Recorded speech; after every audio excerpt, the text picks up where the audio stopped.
أعوذ بالله من الشيطان الرجيم. بسم الله الرحمن الرحيم.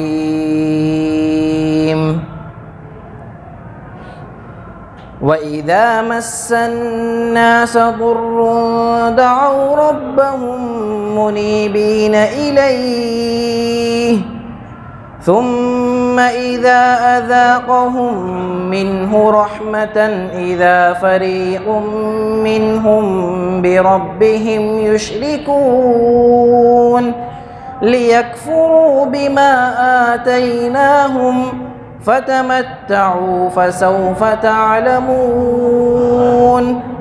أم أنزلنا عليهم سلطانا فهو يتكلم بما كانوا به يشركون وإذا أذقنا الناس رحمة فرحوا بها وإن تصبهم سيئة بما قدمت أيديهم إذا هم يقنطون. أولم يروا أن الله يبسط الرزق لمن يشاء ويقدر إن في ذلك لآيات لقوم يؤمنون. صدق الله العظيم.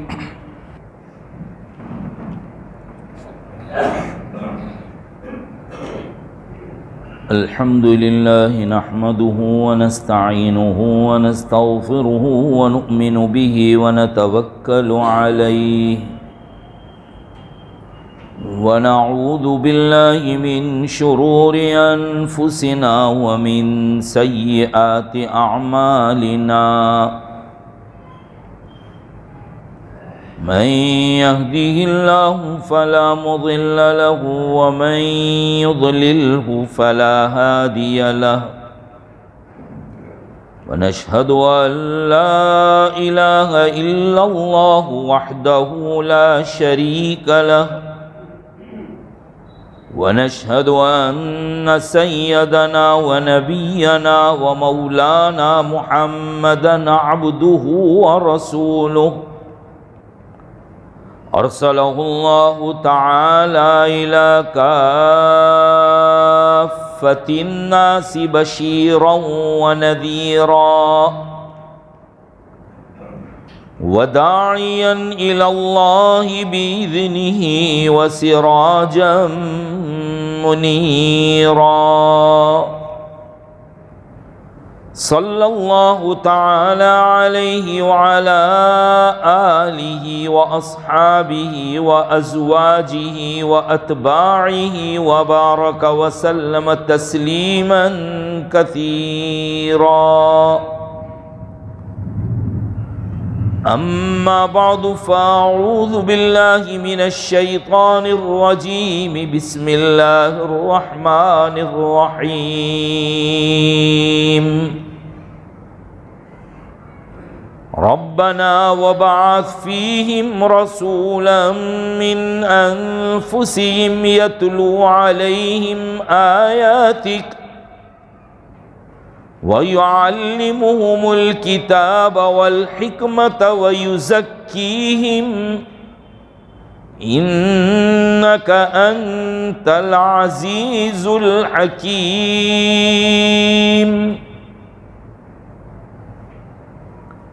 وقال تعالى: ما آتاكم الرسول فخذوه وما نهاكم عنه فانتهوا واتقوا الله إن الله شديد العقاب. وقال تعالى: ورفعنا لك ذكرك.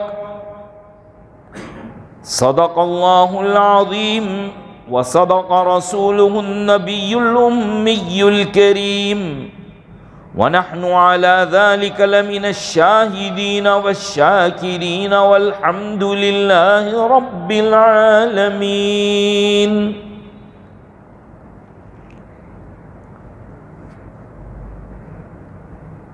بزرگان محترم و برادران عزیز،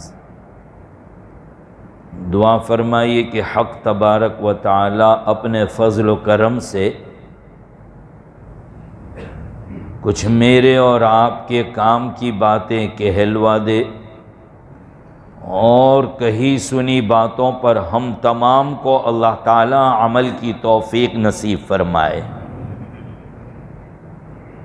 قرآن کریم کی مختلف مقامات سے چند آیتیں تلاوت کی ہے۔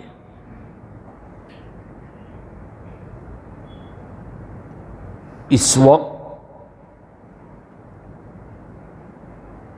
اس مختصر سے وقت میں اور محدود وقت میں نبی کریم صلی اللہ تعالی علیہ وسلم کی سیرت مبارکہ کا تذکرہ کرنا ہے۔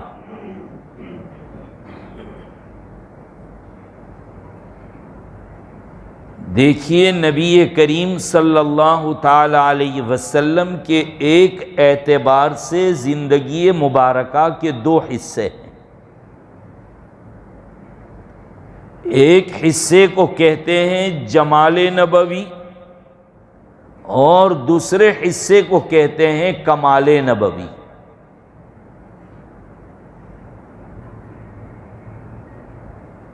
اللہ کے نبی صلی اللہ تعالی علیہ وسلم کے جمال اور آپ کی ولادت باسعادت، پیدائش مبارکہ، اور آپ کے بدن مبارک کے ہر ایک حصے کا تذکرہ کرنا، یہ سب جمال نبوی کہلاتا ہے۔ اب یہ ہے کہ اللہ کے نبی صلی اللہ تعالی علیہ وسلم کی پیدائش مبارکہ کا ذکر چھیڑ دیں، رات ناکافی ہو سکتی ہے۔ اگر آقا کے بدن مبارک کے اعضاء اور جو پارٹس اور حصے ہیں بدن مبارک کے، سر مبارک سے لے کر کے پیر کے ناخن تک، اس کے لیے بھی کوئی آدھا گھنٹہ پون گھنٹے کا کام نہیں ہے یہ، بلکہ یہ کہہ دیں کہ صرف اگر بال مبارک پر بات کرنے آ جائیں کہ بال مبارک کیسے تھی، کیسے رکھے آپ نے، کیسے بال مبارک کی آپ فکر کرتے تھے، اگر یہی سب ذکر کیا جائے تو اسی میں کافی وقت نکلے گا۔ مختصر طور پر یہ ہے کہ اللہ کے نبی صلی اللہ تعالی علیہ وسلم کی پیدائش مبارکہ کا ذکر ہو یا بدن مبارک کا ذکر ہو، بہت بڑی بات ہے، اور یہ سننا اور بیان کرنا دونوں عین عبادت ہے۔ اس کا سننا بھی اور اس کا بیان کرنا یہ بھی عین عبادت ہے۔ ہم تو یہ کہتے ہیں کہ سال میں ایک آدھ مرتبہ یہ مہینہ آ جائے اور اس وقت سیرت کا ایک آدھ پروگرام رکھ دینے سے حق ادا نہیں ہوتا۔ جیسے ہماری مسجدوں میں قرآن کریم کی تفسیر اور درس قرآن کے پروگرام ہوتے ہیں، اسی طریقے سے سیرت مبارکہ پوری سننے کے لیے ہمیں اپنی زندگی میں سے اسے بھی وقت دینا چاہیے اور اس کا انتظام کرنا چاہیے، تاکہ پتہ چلے کہ سیرت مبارکہ کسے کہتے ہیں۔ جب تک مکہ کے لوگوں نے، مشرکین نے اللہ کے نبی صلی اللہ تعالی علیہ وسلم کے جمال کو دیکھا، دیکھتے رہ گئے، اور آپ کے چہرے انور کو دیکھ کر امین اور صادق کہہ دیا آپ کو کہ سب سے بڑا امانت دار وہ بھی یہی ہے اور سب سے بڑے سچے بھی آپ ہی ہے، امین اور صادق۔ وہ قوم کہ جو آپ کو اب تک امین اور صادق کہہ رہی ہے، اب اس نبی نے ایک دن 40 سال کے بعد جمع کیا لوگوں کو اور کہا کہ میری حیثیت تمہارے نزدیک کیسی ہے، کیسا پایا تم لوگوں نے مجھے؟ کہنے لگے کہ جربناک مرارا یا محمد، اے محمد صلی اللہ علیہ وسلم، ہم نے آپ کو بار بار آزمایا، انا وجدناک امینا وصادقا، ہم نے آپ کو امین اور صادق پایا ہے۔ اب 40 سال کی عمر مبارکہ کے بعد جب نبوت ملی ہے، اب سیرت کا آغاز ہو رہا ہے، اب سیرت سنا رہے، پہلا جلسہ سیرت کا، صرف ایک لکیر، ایک بات۔ آپ جانتے ہیں کہ اس کا ری ایکشن کیا ہوا۔ پہلی دعوت، ایھا الناس قولوا لا الہ الا اللہ تفلحوا، اے لوگو اعلان کر دو، مان لو، یقین کر دو کہ نہیں ہے کوئی معبود عبادت کے لائق، کوئی نہیں ہے سوائے اللہ کے، تم کامیاب ہو جاؤ گے۔ آپ جانتے ہیں کیا ہوا اس وقت؟ آپ کا چچا اور آپ کے رشتہ دار اور آپ کے اوپر محبت نشاور کرنے والے لوگ آپ کے مخالف ہو گئے، بددعائیں دینے لگے، گالیاں بکنے لگے، الٹا سیدھا بکنے لگے۔ تو جب تک سورت مبارکہ دیکھتے رہے تب تک تو کچھ بھی نہ کہا، لیکن جیسے ہی سیرت پاک سنائی، پہلا جلسہ خود آپ نے کیا، بیان کیا، یہ کرو یہ نہ کرو، بس سارا معاملہ الٹ گیا۔ تو کہتے ہیں کہ سیرت کو بیان کرنا کوئی آسان کام نہیں ہے، بڑا مشکل کام ہے۔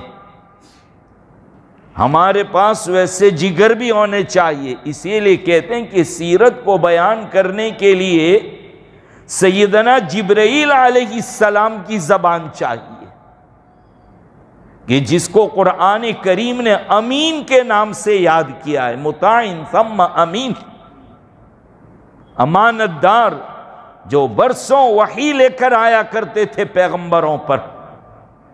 تو سیرت کو بیان کرنے کا حق اگر کوئی ادا کر سکتا ہے تو جبرائیل جیسی زبان چاہیے۔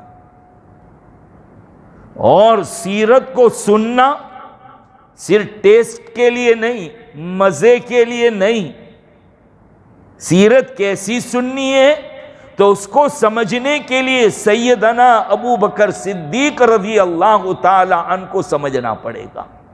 اسی لیے کہتے ہیں کہ سیرت کو سننے کے لیے ابو بکر جیسے کان اور ابو بکر جیسا کلیجہ اور جگر چاہیے، تب جا کر کوئی سیرت کا حق ادا کر سکتا ہے۔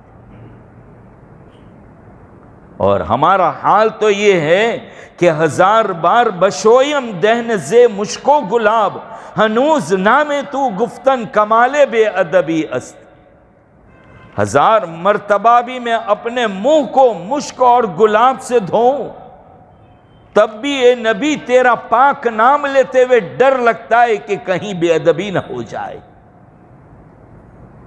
غیبت والی زبان، گالیوں والی زبان، گندے بکنے والی زبان، اس زبان سے نبی کا نام آ جائے اس زبان کے اوپر، یہ بھی اللہ کا انعام ہے۔ تو چاہے سورت پاک بیان کرے یا سیرت پاک بیان کرے، دونوں بڑے مشکل معاملہ ہے۔ امانت کو سنبھالنا اور حفاظت سے لے کر چلنا بڑی ذمہ داری کا کام ہے۔ میرے بھائیوں، واقعی ہم سب کلمہ پڑھنے والے لوگ ہیں، نبی کریم صلی اللہ تعالی علیہ وسلم کا بہت ضروری ہمارے لیے، کہ اس دور میں تو اور بھی ضروری ہے کہ ہم اپنے نبی کی سیرت اور زندگی سے واقف ہوں۔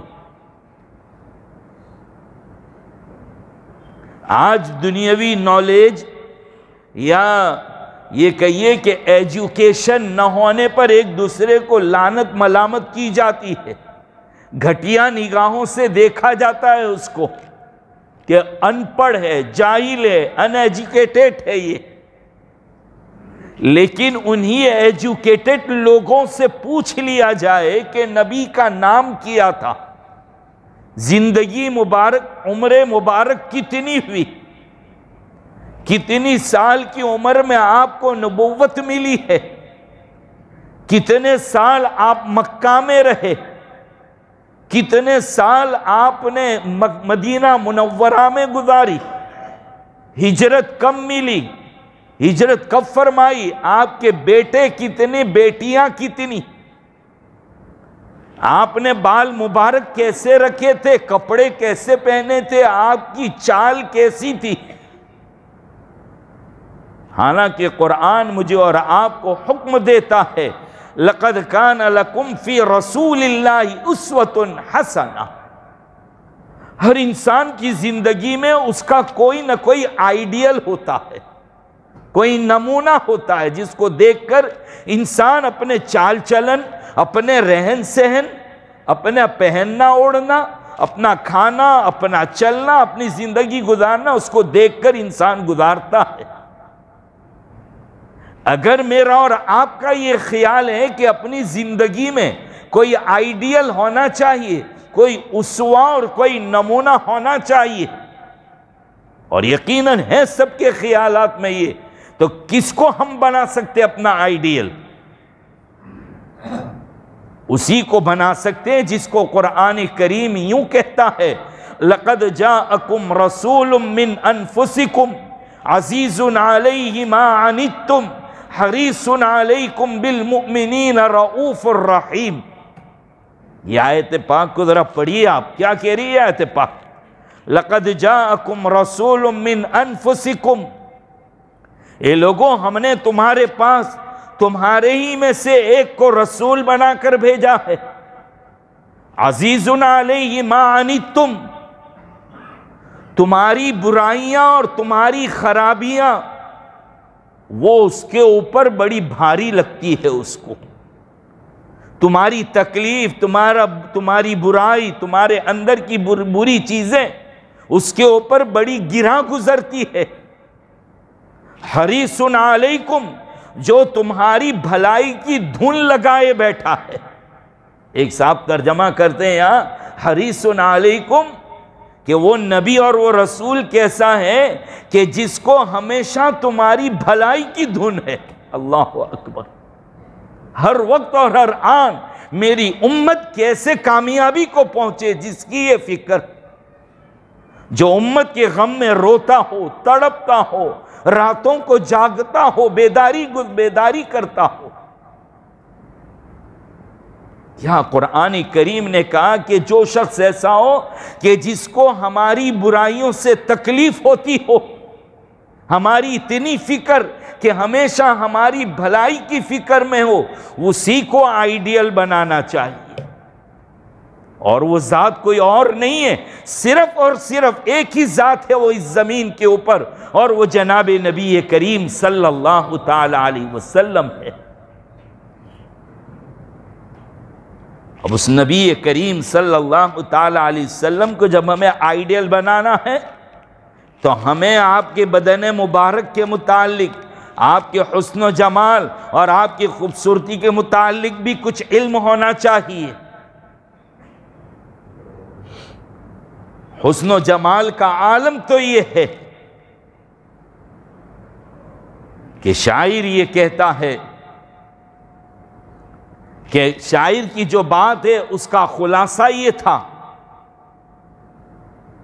کہ دنیا کے اندر جو چاند کو چمک اور روشنی ملی ہے وہ میرے آقا نبی کریم صلی اللہ تعالی علیہ وسلم کے چہرے انور کی روشنی کا صدقہ ہے۔ وہ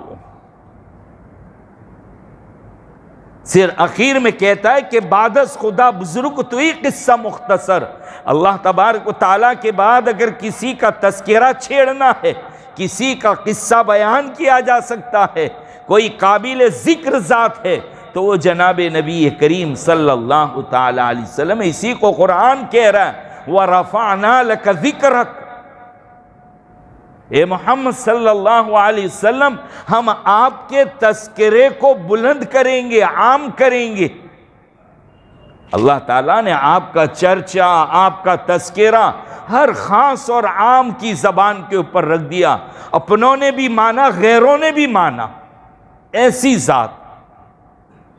اللہ تعالیٰ جہاں اذان کے اندر مناروں سے اپنی آواز کو گنجواتے ہیں اشہد ان لا الہ الا اللہ، وہیں مناروں سے اشہد ان محمد الرسول اللہ کی صدا بھی گونجتی ہے۔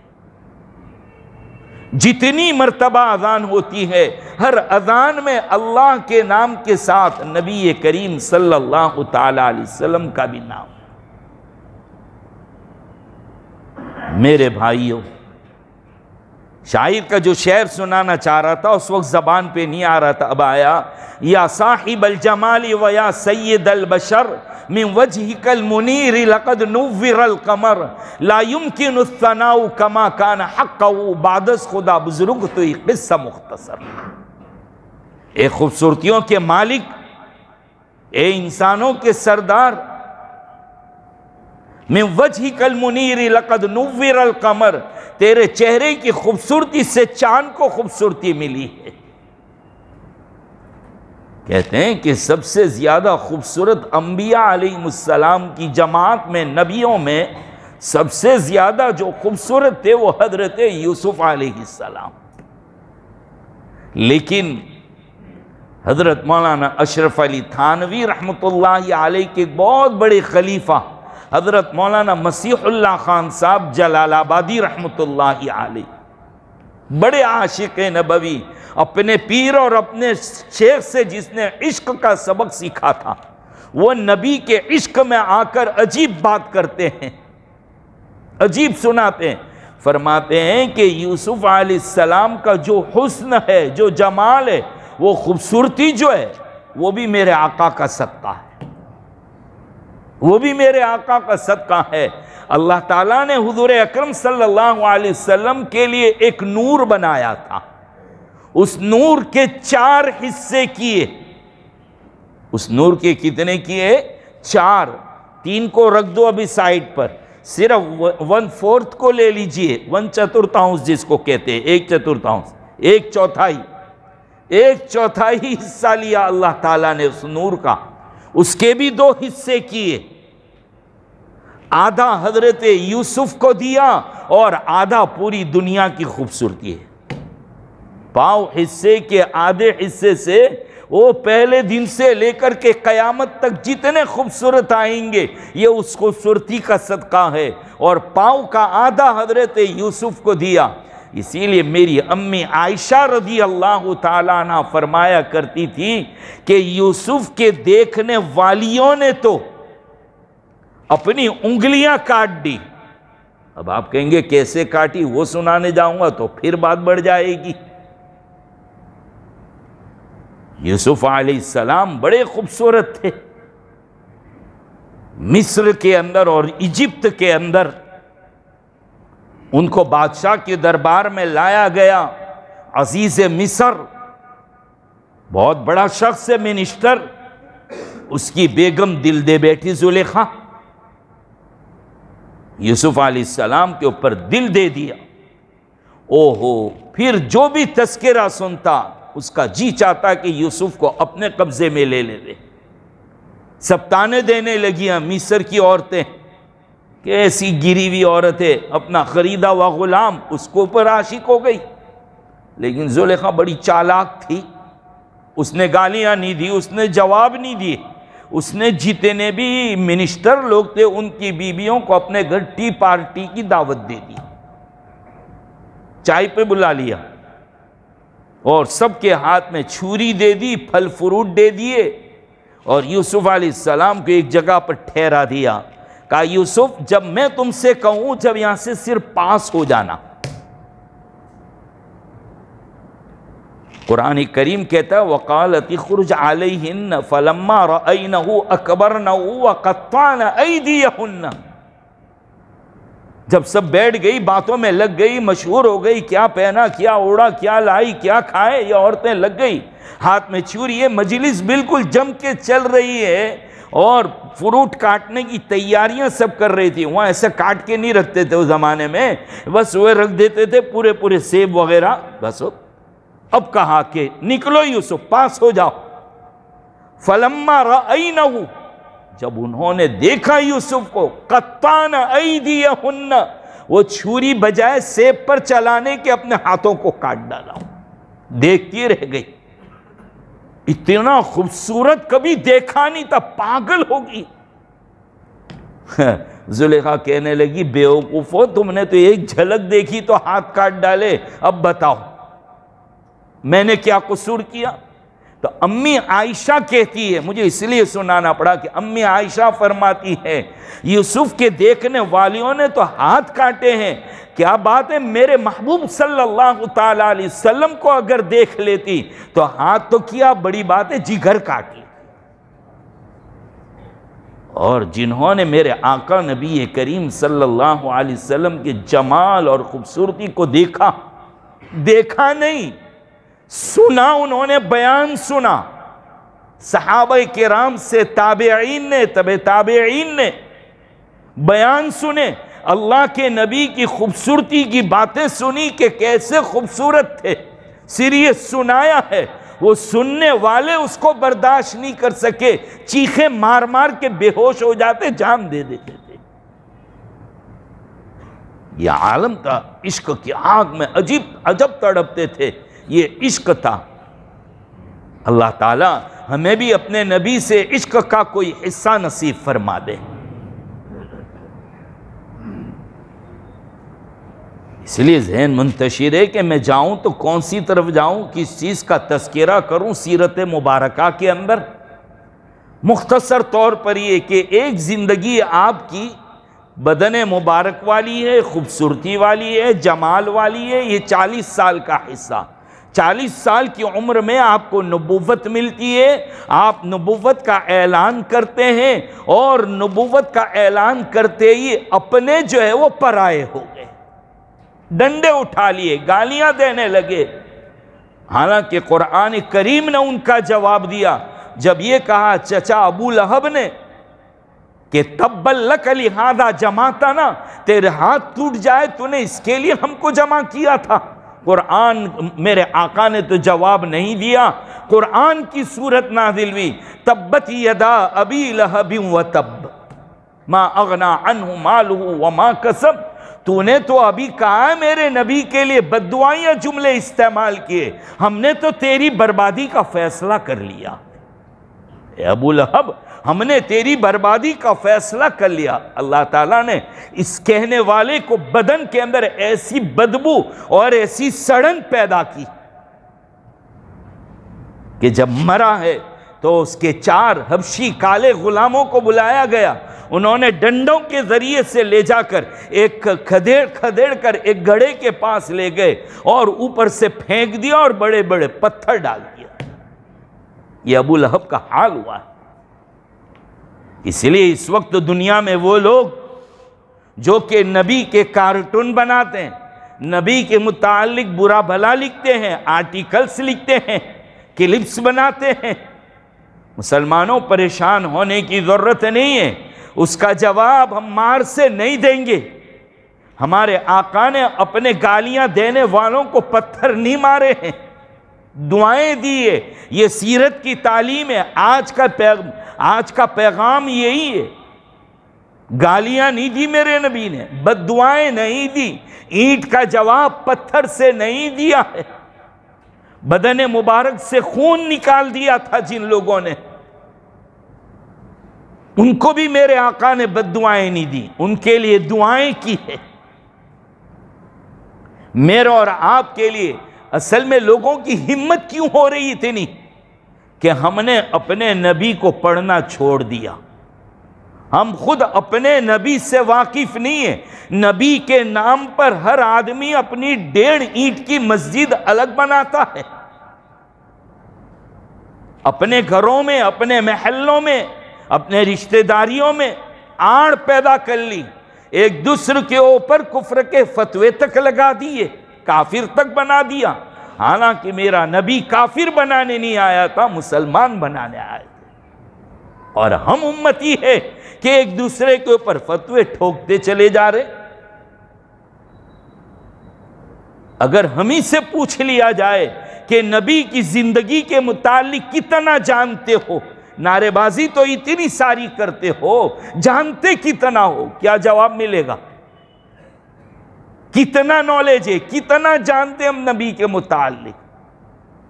اسی لیے قرآن کہتا ہے ما آتاکم الرسول فخذوہ وما نہاکم عنہ فانتہوا، اے لوگو رسول تم کو جتنا دے دے اتنا لے لو، جو بات بتلا دے کرنے کے لیے کہے وہ کر لو، اور جن چیزوں سے روک دے ان چیزوں سے باز آ جاؤ، اپنی طرف سے تمہیں کچھ کرنے کی ضرورت نہیں ہے، نبی نے دین مکمل کر کے دیا ہے۔ ہمارے نبی نے خیانت نہیں کی، وما هو علی الغیب بضنین، نبی کوئی بات کو چھپاتے نہیں اور چھپایا ہے بھی نہیں، انہوں نے امت تک پوری باتیں پہنچائی ہے نبی نے امانت داری کے ساتھ۔ وہ امین تھے، وہ صادق تھے، انہوں نے خیانت نہیں کی۔ اسی کو تو قرآن ثبوت لگاتے ہوئے کہتا ہے الیوم اکملت لکم دینکم واتممت علیکم نعمتی ورضیت لکم الاسلام دینا۔ حجۃ الوداع کے موقع پر کہا گیا دین اسلام کو کامل کر دیا، مکمل کر دیا، نہ کوئی چیز بڑھانے کی ضرورت، نہ کوئی چیز گھٹانے کی ضرورت۔ جتنے اخلاق اور کیریکٹر تھے وہ سب ہم نے نبی میں دے دیے۔ اسی لیے جب اماں عائشہ رضی اللہ تعالی عنہا سے کسی نے پوچھا کہ امی ہمیں اللہ کے نبی صلی اللہ علیہ وسلم کے اخلاق اور کیریکٹرز پڑھنا ہے، کہاں پائیں گے، کہاں پڑھیں گے؟ نبی کے کیریکٹر اور اخلاق کو پڑھنا ہو تو کہاں ملیں گے؟ کتنا اچھا جواب دیا امی عائشہ نے، مجھ سے کیا پوچھتے ہو، قرآن کو کھول کر دیکھ لو، قرآن کے ہر صفحے پر بیان کیا ہوا ہے نبی کے اخلاق اور کیریکٹر۔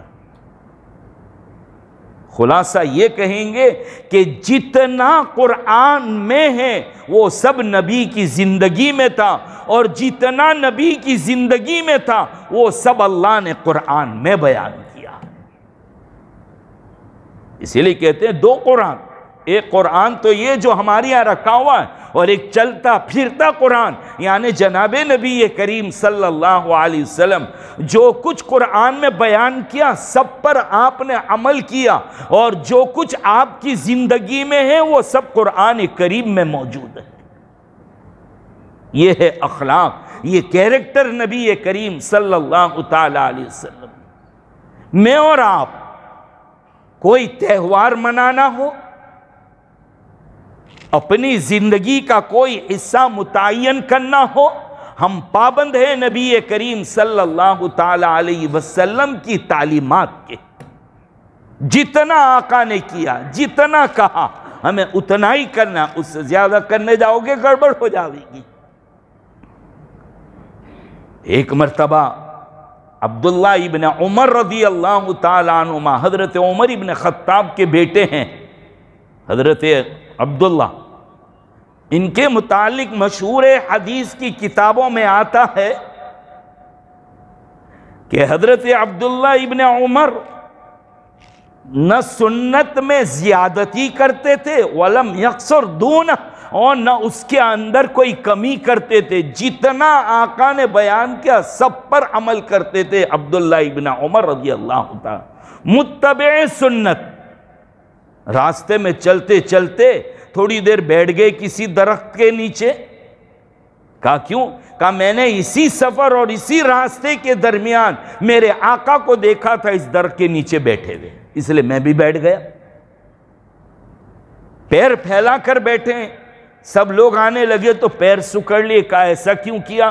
میں نے مجلس میں میرے نبی کو ایسا ہی بیٹھے ہوئے دیکھا، ذرا پیر پھیلائے ہوئے تھے، لوگ آ گئے تو آپ نے بھی پیر موڑ لیے۔ یہ حال تھا حضرت عبداللہ ابن عمر رضی اللہ تعالی عنہما کا۔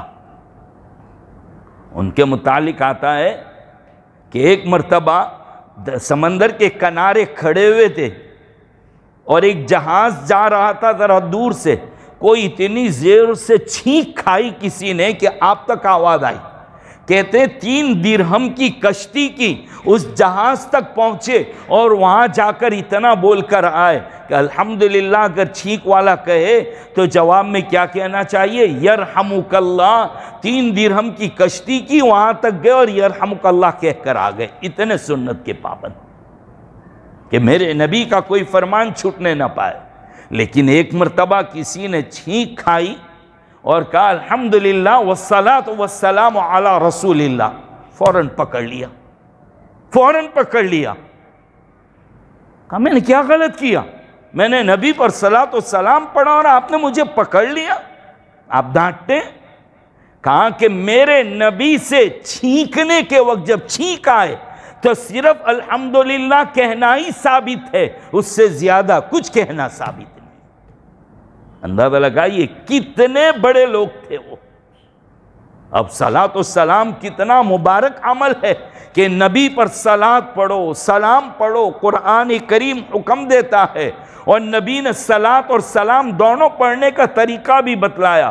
جب صحابہ نے سلام کے متعلق پوچھا تو تحیات بتلا دی، السلام علیک ایھا النبی ورحمۃ اللہ وبرکاتہ، کہ امت کو اپنے گھر میں بنانے کی ضرورت نہ پڑے، لو ہم ہی بنا کر دے دیتے ہیں کہ سلام بھی تم اپنی طرف سے مت بنانا، ہم دیتے ہیں۔ السلام علیک ایھا النبی ورحمۃ اللہ وبرکاتہ۔ صحابہ نے کہا سلام تو سکھا دیا، صلاۃ کیسے پڑھیں؟ درود ابراہیم پڑھ کر بتا دیا، یہ درود ابراہیم پڑھا کرو، یہ صلاۃ۔ صلاۃ و سلام ہو وہ بھی بتلایا، عیدین ہو، عید کے تہوار ہو، جو بھی تہوار ہو وہ بھی سب بتلا دیے۔ اسی لئے کہتے ہیں عید جو ہے وہ اسلام میں 2 ہی ہے، یہ نبی نے خود متعین فرمائی ہے۔ اس لئے حدیث شریف میں بھی آتا ہے کہ من احیا لیلۃ العیدین، جو 2 عید کی راتوں کو جاگا، عید الفطر اور عید الاضحیٰ، اسلام میں تیسری عید کا کوئی تصور نہیں۔ ہاں غلط مطلب نہ نکالیں، نبی کی پیدائش مبارکہ، اس پر خوشی کا اظہار، یہ ہمارے ایمان کا حصہ ہے۔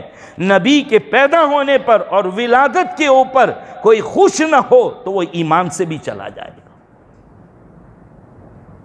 لیکن انگریز کی برتھ ڈے کی طرح اسے بھی منانا، شور شرابہ کرنا، کیک کاٹنا، اب تو لوگ یہ بھی کر رہے ہیں۔ اسلام میں تو کیک کاٹنے کا کوئی تصور ہی نہیں، برتھ ڈے پر تو موم بتیاں غیر مسلم جلاتے ہیں، کیک وہ کاٹتے ہیں۔ اسلام میں تو ہے ہی نہیں اس کا کوئی تصور۔ صرف 2 عید ہے، نبی نے 2 عید بتلائی اور باقاعدہ اس 2 عید میں جانے کا طریقہ بھی بتلایا۔ ایک راستے سے جاؤ، دوسرے راستے سے آؤ، اللہ اکبر اللہ اکبر، لا الہ الا اللہ اللہ اکبر، اللہ اکبر وللہ الحمد، یہ پڑھتے ہوئے جاؤ، پڑھتے آؤ، تاکہ تمہارے جانے سے تم کو تکبر نہ آ جائے، غرور اور فخر نہ آ جائے اپنی میجورٹی کے اوپر۔ اس لیے کہا اللہ کی حمد، اللہ کی بڑائی اور اللہ کی تعریف کرتے ہوئے جائیے، اور دوسرا کوئی نعرہ نہیں، کوئی دوسرا نعرہ نہیں۔ خود نعرہ کیا لگانا ہے وہ بتلا دیا کہ جاؤ جب عید کی نماز کے لیے عیدگاہ جانا ہے، محلے کی مسجد میں مت پڑھ لینا۔ لیکن بھلا کرے کورونا کا، اس نے تو جمعہ بھی شروع کروا دی ہر مسجد میں، اور اس نے تو عید بھی۔ وہ کہتے ہیں نا ڈوبتے ہوئے کو تنکے کا سہارا چاہیے۔ لوگ تو ڈھونڈتے ہی تھے کہ کب اپنی پڑوس کی مسجد میں جمعہ شروع ہو جاوے۔ مجبوری کے درجے میں ان مفتیوں نے اجازت دی، لوگوں نے غلط فائدہ اٹھایا کہ شروع کر دی، اب بند کرنا نہیں ہے، کیونکہ مفتیوں سے بڑے عوام مفتی بن جاتے ہیں۔ تو پہلے نہیں اجازت دینی تھی، نے کائی کو دی؟ ارے اللہ کے بندے، یہ مفتی لوگ ہیں، یہ فتوے دیتے ہیں حالات کو دیکھ کر، تمہاری مجبوری کو دیکھ کر فتویٰ دیا تھا، تم تو غلط فائدہ اٹھا رہے۔ عید کی نماز اس کی خصوصی اسپیشیالٹی ہونی چاہیے، اس کے لیے کا عیدگاہ میں پڑھو، میدانوں میں نکلو اس کے لیے۔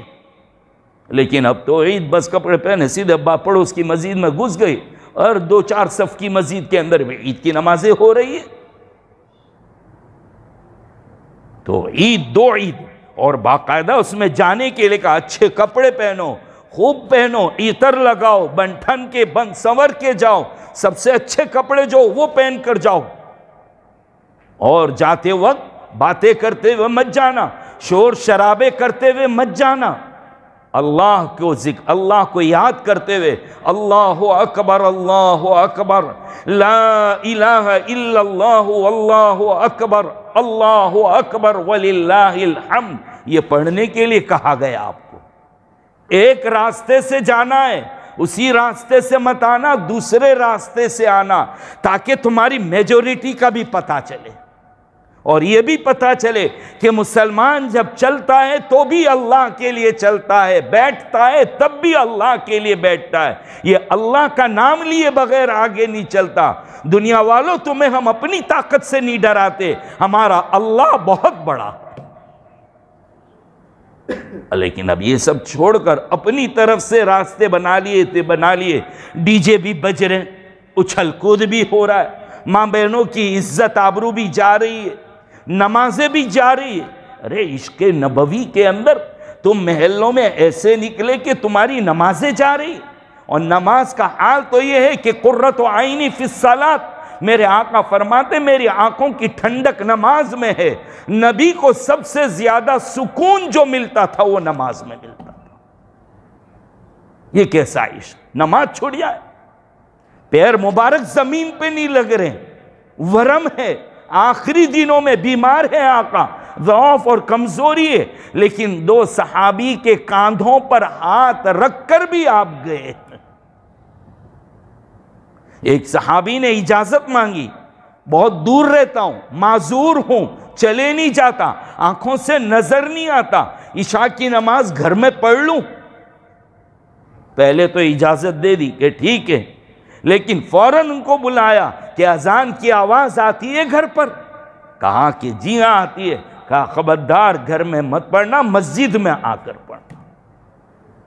کبھی عصر کی نماز، کبھی فجر، کبھی عشاء، یہ کہا کہ نمازوں کا عالم تو یہ کہ تمہیں پتہ چل جائے کہ نماز میں کیا رکھا ہوا ہے، تو تم اپنے کلہوں کے بل کھینچا کر آنا پڑے تب بھی آؤ گے تم۔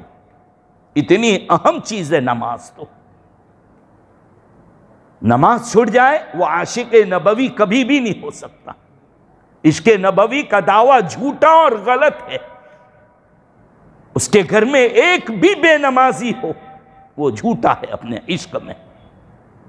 اللہ کے نبی صلی اللہ تعالی علیہ وسلم نے صحابہ کو نماز، آخری بات کہہ کے بات ختم کر دوں، اس لیے مجھے کہا تھا کہ 40 منٹ ہی بیان کرنا۔ نماز سے اتنا عشق تھا، اتنا عشق کہ کالے کالے بادل دیکھتے آقا بارش کے زمانے میں تو گھبرا جاتے، کبھی مسجد میں، کبھی گھر میں، کبھی باہر نکلتے۔ صحابہ نے دریافت کیا، بیگموں بیبیوں نے پوچھا، اماؤں نے پوچھا، سب تو بادل دیکھ کے خوش ہو جاتے کہ بارش برسے گا، اور آپ گھبرا جاتے ہیں اور نمازیں پڑھتے۔ کہا کیوں نہ گھبراؤں، مجھے ڈر لگتا ہے۔ ایک قوم شعیب علیہ السلام کی، ان کی قوم پر بادل میں سے بارش نہیں آگ برسی تھی، مجھے بھی ڈر لگتا کہیں اللہ عذاب نازل نہ کرتے۔ ہوا چلتی، 2 رکعت نماز، بادل کالے ہوتے، بارش برستا، کوئی کام ہو، کوئی بات منوانا بھی ہو اللہ سے تو 2 رکعت۔ حضرات صحابہ کرام کو یہی سکھایا تھا، جیسے میں اور آپ سیکھے ہوئے نے کہ فوراً کچھ بھی ہوا دوڑو مفتی مصعب صاحب کے پاس، کہ ایک آدھ کچھ دبانے کا دے دو، ایک لٹکانے کا دے دو، ایک آدھ چپکانے کا دے دو، گاڑی نویلی اس پر لگانے کا دے دو ایک آدھ۔ ہمارا یقین کیسا تعویذوں پر ہے کہ ہو ہی جاوے گا اس سے، ویسا صحابہ کا یقین بنایا تھا 2 رکعت نماز پر، 2 رکعت نماز کے اوپر۔ اب آپ کہیں گے مفتی مصعب صاحب کی ایڈورٹائز کر دی، جانا ورنہ مت، ورنہ تو رونگ نمبر لگے گا۔ الحمدللہ انہوں نے یہی سیکھا ہے اور یہ کبھی بھی یہ کام نہیں کریں گے۔ 2 رکعت سکھانے والا ہی یہ نبی سید زادہ ہے، نبی کی وہی پیغام اور وہی تعلیم آپ کو دینے والا ہے۔ 2 رکعت ایسی بنا لو کہ کچھ کام ہو یقین آ جائے، میں نماز پڑھ کے دعا کروں گا اللہ میرے کام کر دیں گے۔ نبی نے آج کے بیان میں کچھ لے کر مت جاؤ، صرف یہ لے کے جاؤ کہ نبی کو نماز سے بہت محبت تھی، میں بھی انشاءاللہ نماز سے بہت محبت کروں گا۔ کچھ نماز نہیں، اب کوئی نماز میری نہیں چھوٹے گی، کوئی تکلیف آ جائے، کوئی پریشانی آ جائے، کوئی بیماری آ جائے، کیسے حالات آ جائے، یہ کہ میں نے سیرت کے بیان میں پیغام سنا ہے 2 رکعت کا، لاؤ میں اس نیت سے 2 رکعت نفل نماز پڑھتا ہوں، پھر دعا کروں گا، دیکھو کام بن جائیں گے انشاءاللہ۔ اللہ مجھے اور آپ سب کو عمل کی توفیق نصیب فرمائے۔ وآخر دعوانا الحمدللہ رب العالمین۔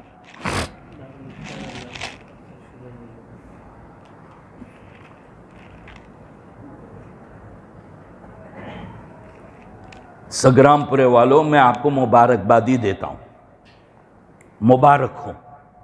یہ جوان علماء جو آپ کے علاقے کے اندر تیار ہوئے، ایک زمانہ تھا کہ علماء کو ڈھونڈنا پڑتا تھا، جمعہ میں کوئی بیان کرنے والا نہیں ملتا تھا۔ آج تو اندھیرے میں ہاتھ ڈال دو تو 5 عالم تو ویسے ہی ہاتھ میں آ جائیں گے۔ اللہ تعالیٰ نے گلی گلی محلے محلے یہ بیداری پیدا کر دی کہ آپ حضرات کو توفیق دی۔ اللہ تعالیٰ نے آپ کو اور آپ نے اپنے بچوں کو پڑھایا، اور انہوں نے پڑھائی نہیں نام بھی کمایا، اللہ تعالیٰ نے ان کو علم سے نوازا۔ اب یہ جوان بچے فکر کر رہے ہیں کہ ہمارے محلے والوں کو فتوے پوچھنا ہو، سوال پوچھنا ہو دین کے، تو پھر پریشانی ہوگی۔ اس لیے باقاعدہ سگرام پورے میں آج دارالافتاء کا آغاز ہوا ہے۔ آپ کے جو بھی فتوے ہوں گے، کون سی جگہ بھی پتہ بتا دو ذرا ان کو۔ بکرا شیری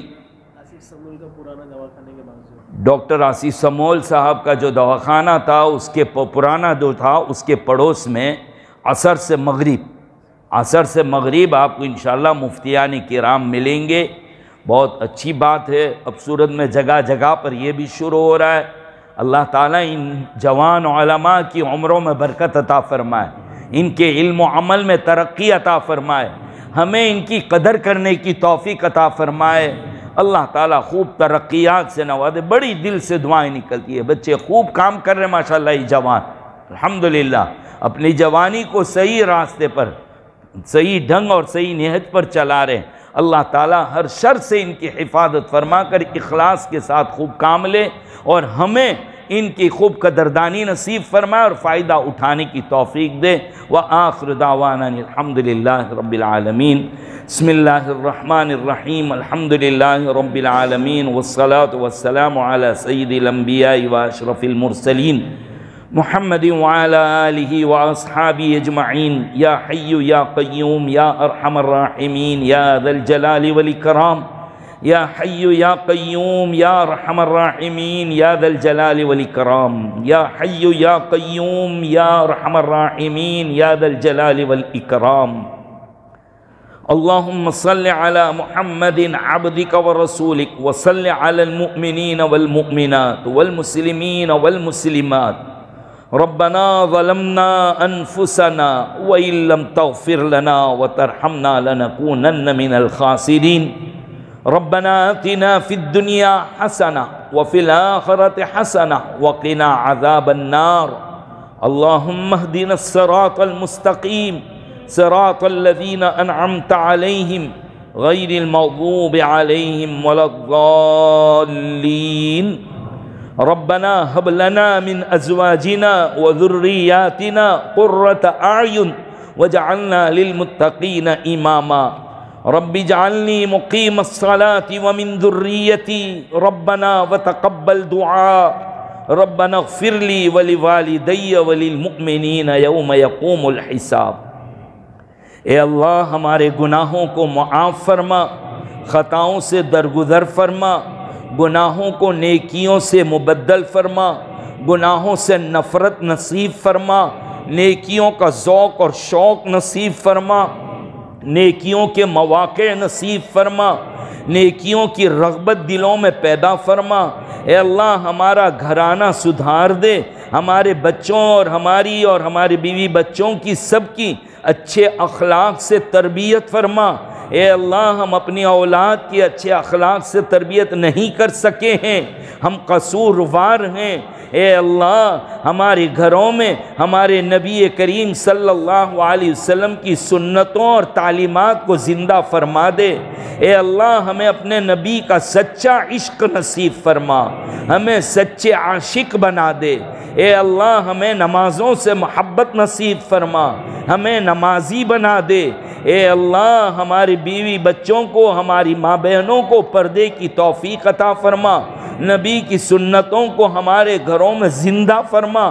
الہ العالمین، اے اللہ آپ ہم سے راضی ہو جائیے اور اپنی ذات سے ہمیں بھی راضی کر لیجئے۔ آپ ہم سے راضی ہو کر اپنی ذات سے ہمیں راضی کر لیجئے۔ قرآن کریم کی تعلیم کا اور تلاوت کا ذوق اور شوق نصیب فرما۔ الہ العالمین ہر قسم کے شرور، فتن، آفات، بلیات سے پوری حفاظت فرما، ناگہانی آفتوں سے اور بلاؤں سے حفاظت فرما۔ ہمارے بڑے بوڑھوں نے نہیں سنی ایسی بیماریاں جو نام بدل کر آ رہی ہے، جس کا علاج سے سب قاصر اور عاجز ہے۔ اے اللہ دنیا نے اپنی عاجزی کا اعلان کر دیا ہے، آپ قوت و طاقت والے ہیں۔ اے اللہ آپ کا مقابلہ کوئی نہیں کر سکتا، آپ بڑے زبردست ہیں۔ اے اللہ آپ تو رحمان اور رحیم بھی ہے، معاف کر دیجئے اللہ معاف کر دیجئے۔ اپنی پکڑ کی ہر شکل سے حفاظت فرما، اپنی ناراضگی کی ہر شکل سے حفاظت فرما، اپنے غصے اور اپنے غضب کی ہر شکل سے حفاظت فرما۔ اے اللہ نیکیوں والی زندگی نصیب فرما۔ اے اللہ ہم سب کی طرف سے نام بنام ہمارے آقا جناب نبی کریم صلی اللہ علیہ وسلم کو اپنی شایع نشان صلاۃ و سلام عطا فرما۔ ہم سب کی طرف سے ہمارے نام بنام ہمارے آقا کو اپنی شان سے بہترین بدلہ عطا فرما۔ اے اللہ ہم سب کی طرف سے، ہمارے اہل و عیال کی طرف سے، ہمارے اساتذہ اور شاگردوں کی طرف سے، ہماری اولاد کی طرف سے، پوری امت کی طرف سے اللہ ہمارے نبی کو اپنے شان سے صلاۃ و سلام بھی عطا فرما، بہترین بدلہ بھی نصیب فرما۔ نبی کریم صلی اللہ علیہ وسلم نے جتنی خیر مانگی سب عطا فرما، جن برائیوں سے پناہ مانگی اس سے پناہ نصیب فرما۔ اے اللہ یہ دارالافتاء کو قبول فرما، ان علماء کو، جوان علماء کو قبول فرما۔ اے اللہ ان کو خوب علم سے مالا مال فرما، عمل کی دولت سے مالا مال فرما، نظر بد سے ان کی حفاظت فرما، اخلاص سے کامل نصیب فرما، قدم قدم پر تو ان کی حفاظت فرما، پوری بستی کے لیے نجات کا ذریعہ اور سبب بنا۔ ہماری دعاؤں کو رد نہ فرما، قبول فرما۔ صلی اللہ تعالی علی خیر خلقہ محمد وعلی آلہ واصحابہ اجمعین برحمتک یا ارحم الراحمین۔